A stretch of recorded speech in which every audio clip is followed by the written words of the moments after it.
तृतीय स्कंद का 3रा अध्याय यहाँ से प्रारंभ होता है। ब्रह्मादिक देवताओं का श्री कृष्ण जी को पाकर स्तुति करना और उद्धव कृष्ण मिलाप वर्णन।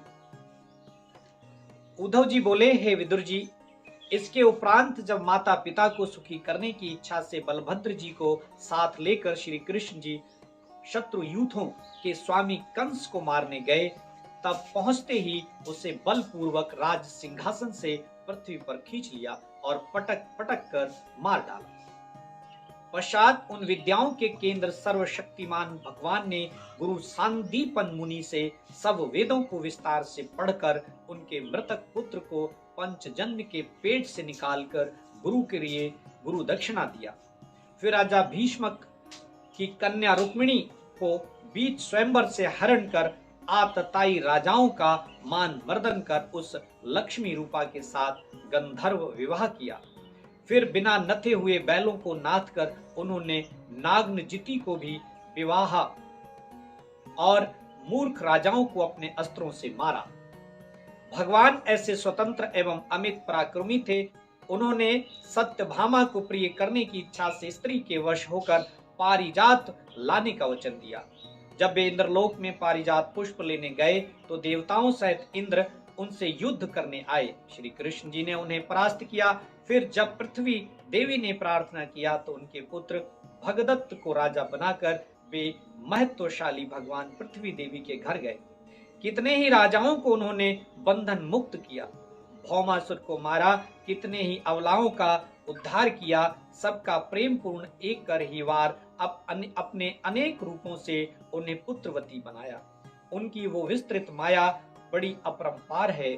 उन्होंने अपनी योग माया के विस्तार से एक एक स्त्रियों में सर्वगुण संपन्न 10 पुत्रों को उत्पन्न किया। फिर जब काल यवन ने अपनी सेनाओं द्वारा नगर को घेर लिया, तब जरासंध तथा शाल्ब आदि राजाओं को स्वयं नाश कराकर अपने भक्तों तथा यदुवंशियों के प्रभाव और यश को बढ़ाया। और शंबासुर, द्विविद, बाणासुर, मोर, बलवल तथा और भी अन्य कितने ही राजाओं को प्रद्युम्न और बलभद्रादिकों से नाश कराकर दंत वक्रादिकों को स्वयं ही मारकर यमलोक को भेज दिया। इसके पश्चात तुम्हारे भाई के पुत्रों पांडव कौरवों के दोनों पक्षों में आए हुए राजाओं का नाश कराया। उन लोगों के सहायक राजाओं और उनकी बृहद सेना के भार से पृथ्वी कांप रही थी। वे सब के सब आतताई यमलोक को गए और इस प्रकार कर्ण, दुशासन तथा शकुनी के दुष्ट परामर्श से आचरण करने वाले दुर्योधन की जांघ टूटी और वे सब के सब मरकर पृथ्वी पर गिर पड़े। यद्यपि उस युद्ध में द्रोण और भीष्म का पराक्रम साधारण न था, तथापि भक्त अर्जुन के प्रेम में जनार्दन भगवान श्री कृष्ण जी उन सबको धराशायी कराकर पृथ्वी का भार हल्का कर दिया। किंतु इतना भी चमत्कार उनके लिए कुछ नहीं था और इस प्रकार वे बहुत बड़े बड़े कार्य कर डालते थे। जब वही भगवान पृथ्वी पर विद्यमान थे तो सारा यदुवंश उनके नाम की दुहाई दे रहा था। सारे संसार में उनकी तूती बोलती थी।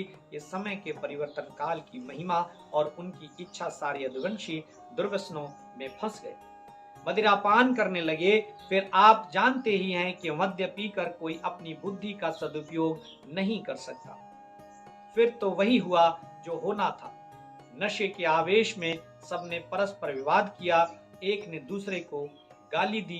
परिणामतः सब आपस में लड़कर स्वयं ही नष्ट हो गए। तब विवश होकर कृष्ण जी ने भी परम धाम की यात्रा की, परंतु वे भगवान ऐसे थे कि समय आते ही इन्होंने खलों कथा संहार किया। मूर्ख राजाओं को उनकी मूर्खता का उन्हें दंड दिया।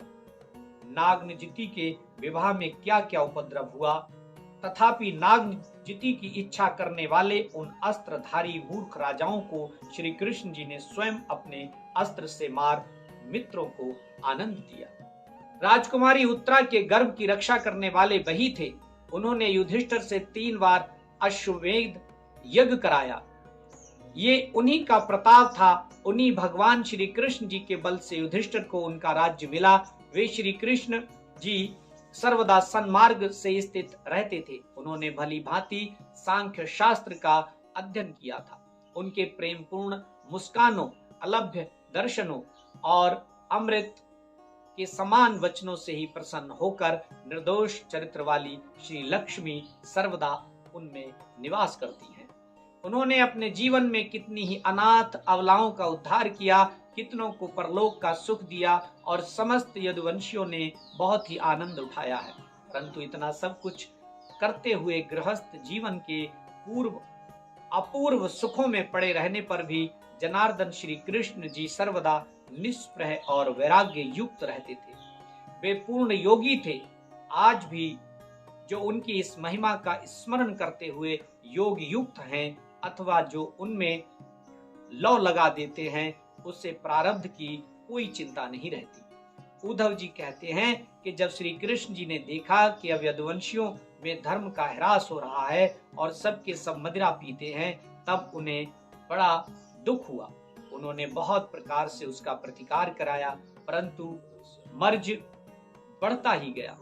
ज्यों ज्यों दवा की तब होनी की प्रबलता, विषमता का विनाश, ऐसा विचार कर सबसे उदासीन हो श्री कृष्ण जी रथ पर सवार होकर प्रभास क्षेत्र को चले गए।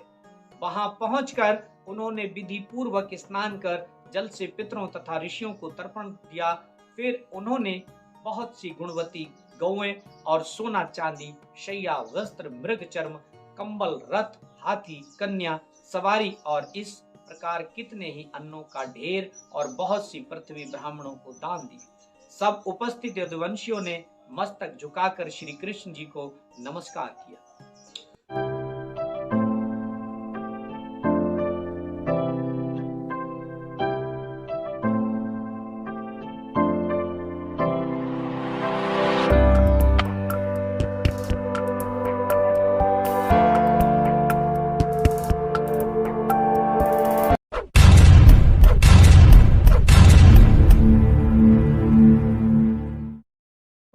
अगर हमारा वीडियो अच्छा लगा तो वीडियो को लाइक शेयर करें। हमारे आश्रम की विभिन्न धार्मिक गतिविधियों से जुड़ने के लिए हमें अभी सब्सक्राइब करें, बेल आइकन को प्रेस करें, हमारे आश्रम के फेसबुक पेज को लाइक करें, सुशिष्ट श्री विदुराश्रम स्वामी कृष्णानंद स्मृति ट्रस्ट, और हमारे इंस्टाग्राम अकाउंट को फॉलो करें श्री विदुराश्रम.सुशिष्ट।